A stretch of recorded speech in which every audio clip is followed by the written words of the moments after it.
Hello, my name is Gopala Vasudevan. People call me Vasu for short.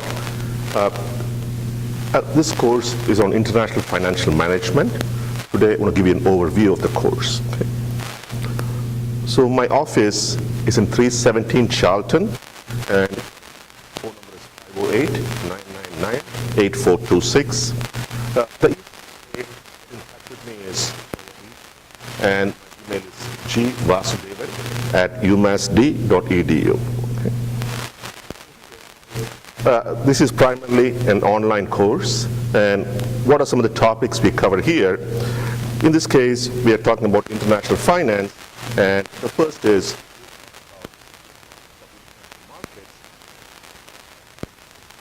in theory and practice. So basically here, what we are doing is we are looking at the financial functions of a multinational corporation, and we primarily focus from the US point of view. So we are looking at a US multinational and especially the financial functions of this company. So the first thing we want to do is we want to have an overview of the financial markets. We want to talk about what are some of the reasons why companies go abroad and what are some of the issues that they face. We'll also talk about the variety of financial contracts that can be used to manage exchange rate risk. So here, when a company goes abroad, at least from a financial point of view, the most important factor is foreign exchange. So there, companies are very much exposed to changes in the exchange rate. And here, how can we manage our exchange rate exposure? And we'll also talk about what are some of the adjustments we have to make and what are some of the implications of going abroad. So there, you already took a course in corporate finance, and you talked about cost of capital, you talked about capital budgeting and so on. And in this case, what we want to do is we want to apply these concepts to an international setting. So what happens when a company goes abroad? How do you estimate the cost of capital? How do you estimate the cost of equity? How do you estimate the cost of debt?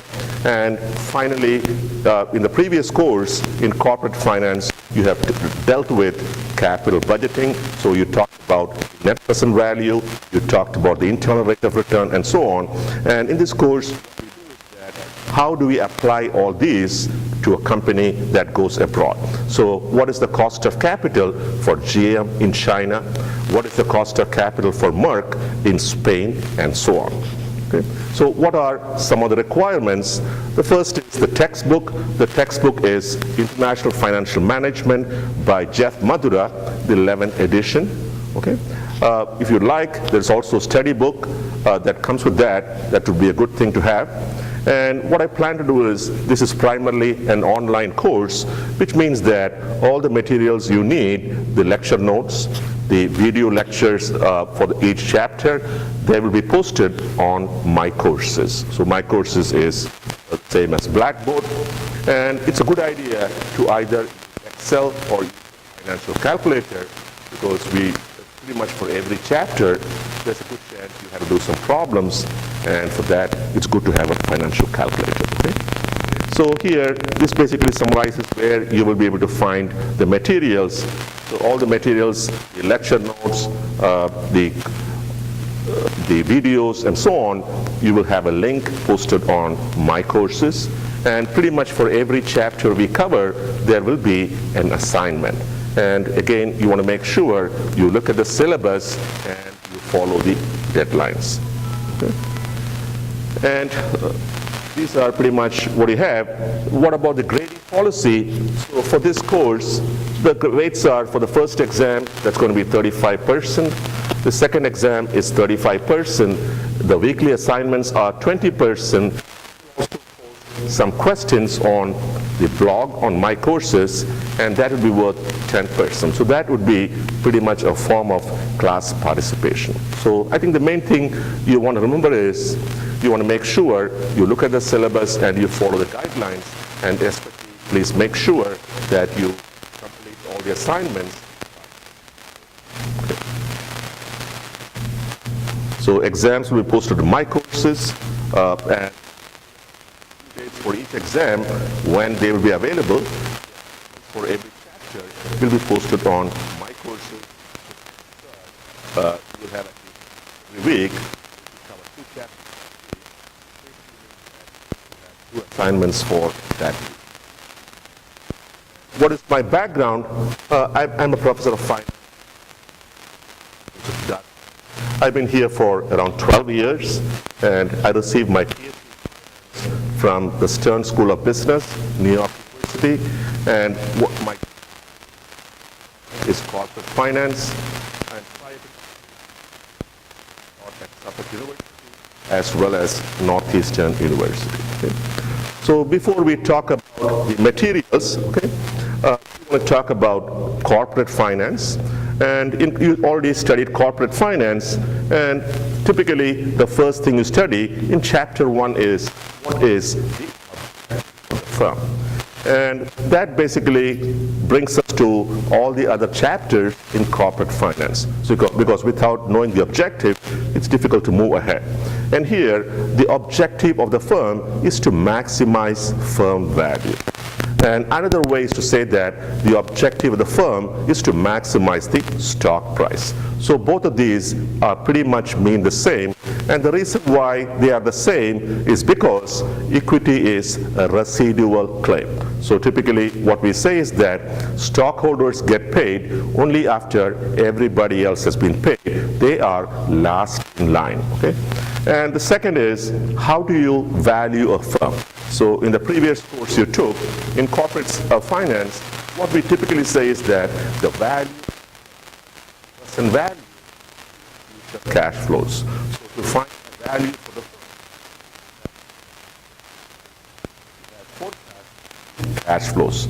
So what are the cash flows for the firm? And the second is, what is the cost of capital? And here, these 2 factors or the 2 components that you need to find out the value of a firm. So when you look at the way we cover the materials, the first module that we cover, we talk about the big picture, we talk about the financial markets, we talk about exchange rates, we talk about the factors that affect exchange rates, and we also talk about how multinationals can basically reduce their exposure to exchange rates. So here, the first chapter we talk about exchange rates and global markets. So we'll talk about different ways in which exchange rates are quoted. So that's the first thing we talk. We talk about the different types of financial instruments you find in the global markets. And we'll also talk about currencies. Okay? So what is a direct quote? What is an indirect quote?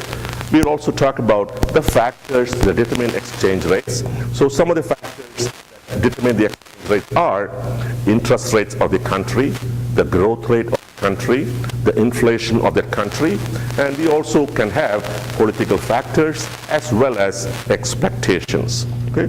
And finally, before exam 1, we'll talk about different types of derivatives. So we'll talk about option contracts, we'll talk about futures contracts, and we'll also talk about how contracts to bring down their exposure. So that is the hedging by the multinationals. Okay?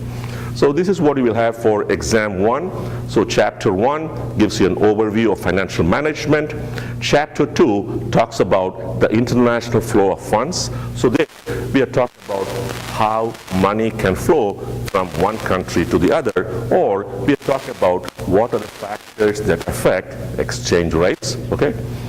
Chapter 3 will talk about the international financial markets.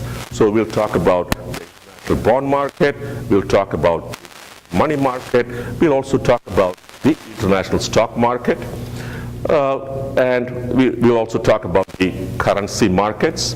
Chapter 4 talks about exchange rate determination. So there we're going to talk about the factors that affect the exchange rates. So some of the factors are interest rates, inflation, the growth rate of the country, and the expectations. Okay?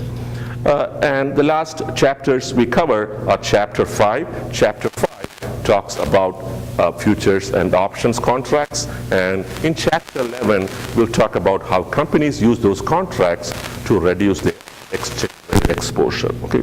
So this is what we have for exam 1, and usually the format for the exam would be you have 15 short questions that would be worth around 30 points. These typically are true-false questions, and you will also have 6 problems. You might have 1 or 2 short essay questions. Okay, so the problems and the short essay questions, that would be worth approximately 72 points. Now, what about the second part of the course? So once we complete the first part, then we move on to the second part of the course, and the first topic we cover is Chapter 7, and Chapter 7 talks about international arbitrage and interest rate parity. So there,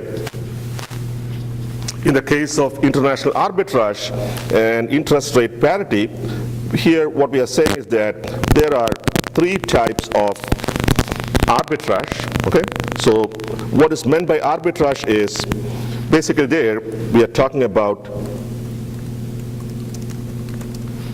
locational arbitrage. Okay, so locational arbitrage is basically what we are saying is that sometimes there could be a small mispricing when we look at the quotes given by 2 banks, and in this case we might be able to make some money by buying from one bank at the lower price and selling it to another bank at the higher price. So that's a very simple strategy, that is locational arbitrage. We'll also talk about interest rate arbitrage. So what is interest rate arbitrage? So what we are saying is that typically when you look at currency quotes, there are 2 types of quotes: today's exchange rate, and that is the spot exchange rate. The other type of quote is the forward exchange rate. So there, when you buy a forward contract, you have the right to buy, let's say, the euro or the British pound or the Japanese yen in the future. So that could be 6 months later at a price you know today. And there, sometimes you might have some mispricing between these 2, and you have an opportunity to make some profits. So that's a second example of arbitrage. So what is the third example of arbitrage? A third example of arbitrage is referred to as triangular arbitrage.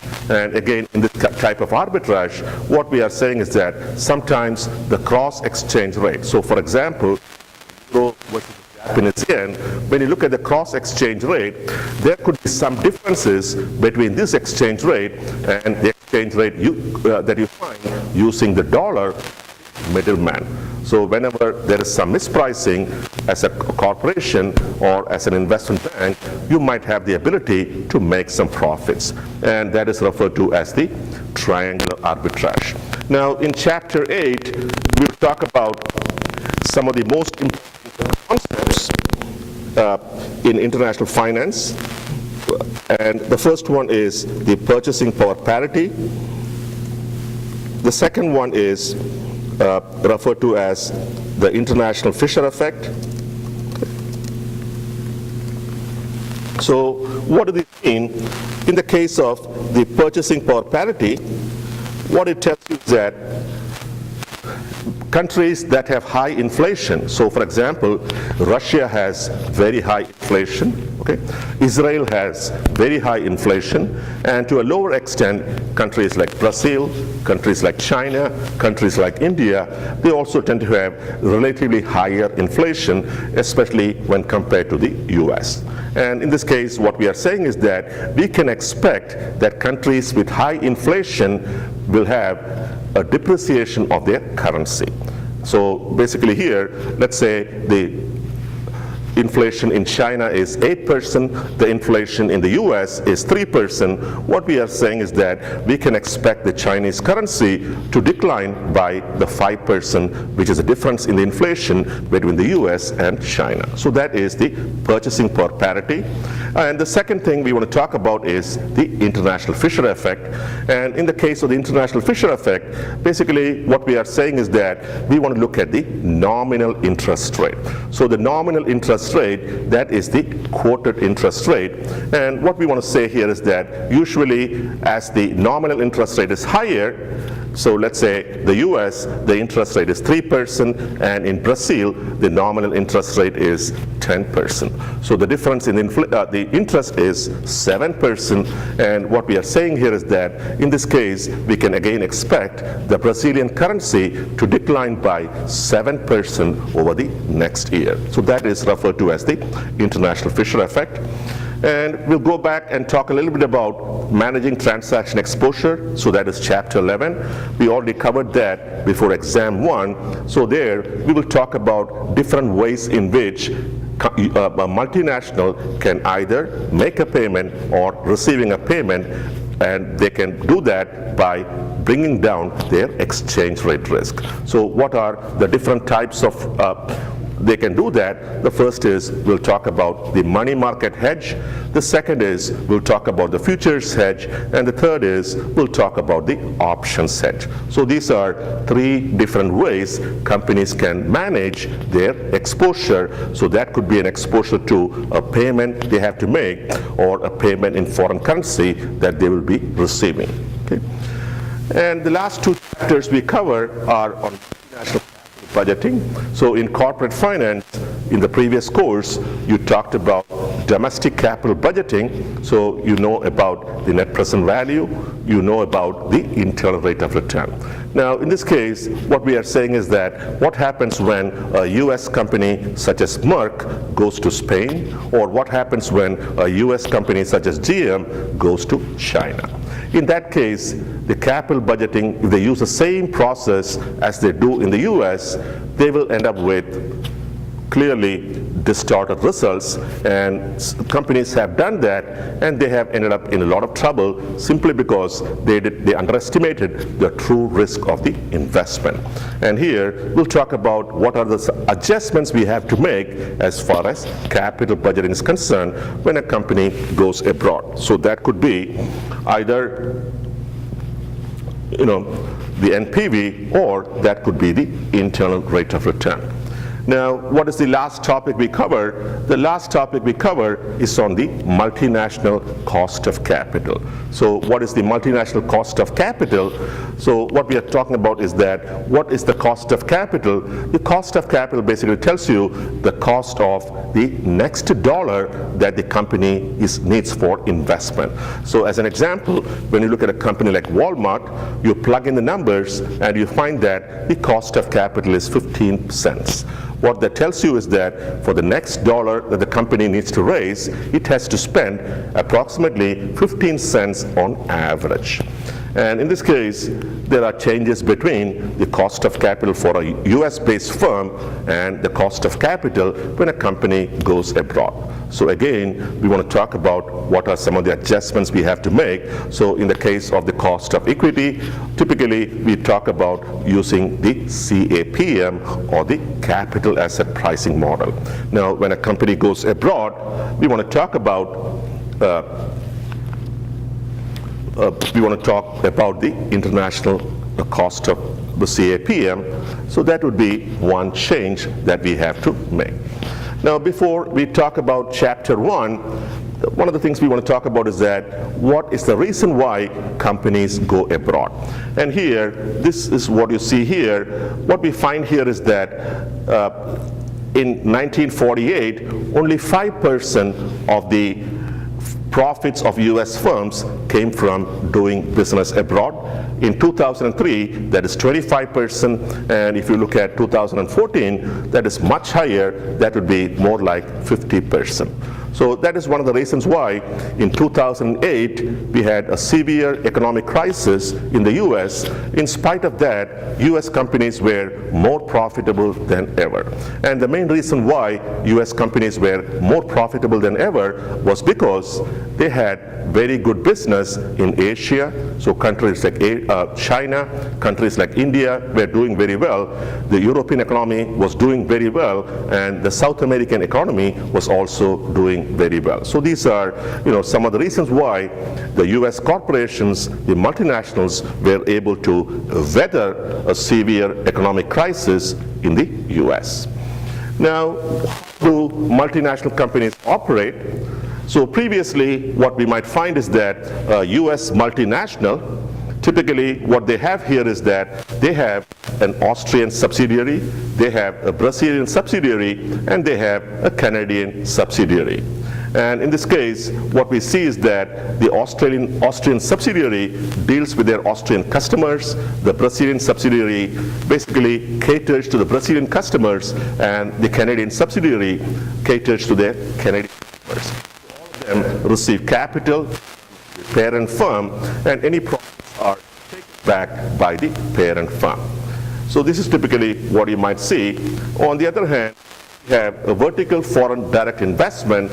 What we see is that the US multinational, okay, to start through property, the US multinational, and then you have the Austrian subsidiary, and the Austrian subsidiary might be dealing directly with the Brazilian subsidiary. So there, what we might see is that they might be doing different things, and they integrate, and then they deal with their worldwide customers. So rather than each subsidiary dealing with their own set of customers, you might find that are going to do business. So now we want to look at the traditional finance, okay, what it talks about. What are some of the issues that people talk about? The first is, how should firms finance themselves? Now, why do we care about that? The main reason why we care about that is by bringing down the financing cost, you are able to bring down your cost of capital. And that in turn will increase the firm value. How should firms discharge cash to shareholders? So there, we are talking about payments being made by the firm to the shareholders. This could be in the form of a dividend, or this could be in the form of a share buyback. Okay, so these are a couple of examples. Firms analyze investment opportunities. So we are talking about capital budgeting. We are talking about using methods such as the NPV and the internal rate of return to evaluate investments. How should information be communicated to capital providers? So we are talking about how firms like Google or Apple, how they communicate information about that, whether that could be a new product or it could be their anticipated earnings and so on to the financial markets, and how do ownership and shareholding patterns arise. So here we are talking about the way in which the shareholding patterns have changed over time. Okay? And this is what we see.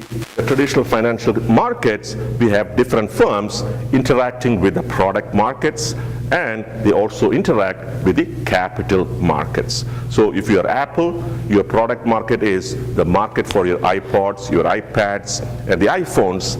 So that is the product market, and the capital markets is where you go to raise money. That could be a bond issue, or that could be a stock issue. Okay?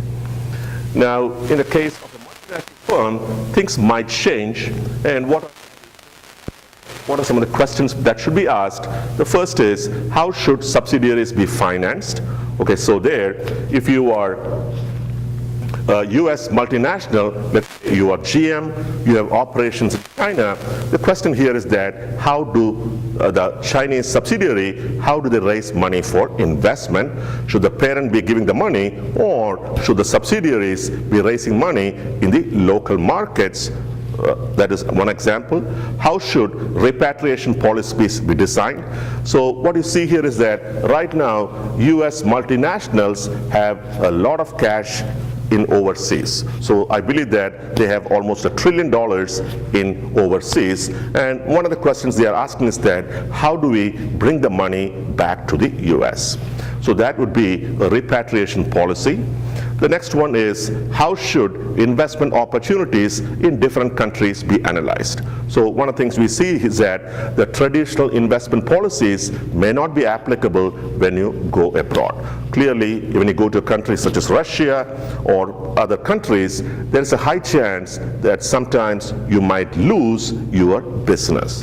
So the country might nationalize your subsidiaries, and you might have a chance of either losing the subsidiary entirely, or perhaps the government might buy the subsidiary from you at a reduced price. So there is risk there, and which means that you have to incorporate that in your analysis.